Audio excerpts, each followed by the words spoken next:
Did you ever wonder why it seems to take months to get into shape, but only weeks to lose it?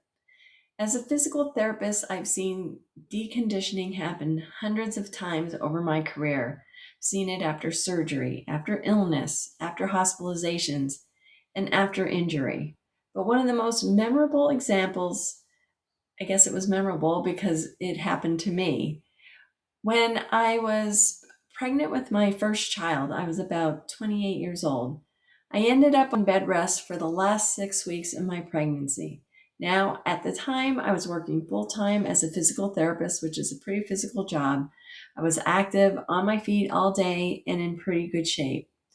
And after my son was born, I wanted to go to the mall. Nothing strenuous because I had a C section, just walk around and do a little shopping. And to my surprise, I couldn't make it more than a few stores without having to sit down and rest at 28 years old.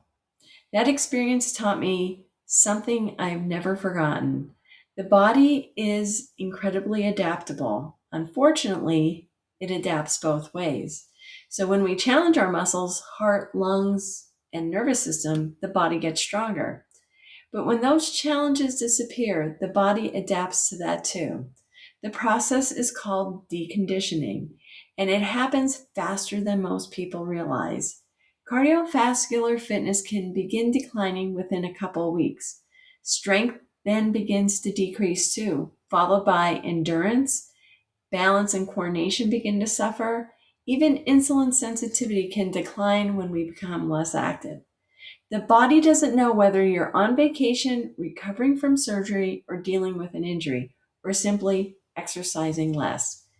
It only knows the demands being placed upon it, and if those demands go down, the body adapts accordingly. So, why does it seem to take longer to get it back? Here's today's truth bomb. Deconditioning is passive, reconditioning is active.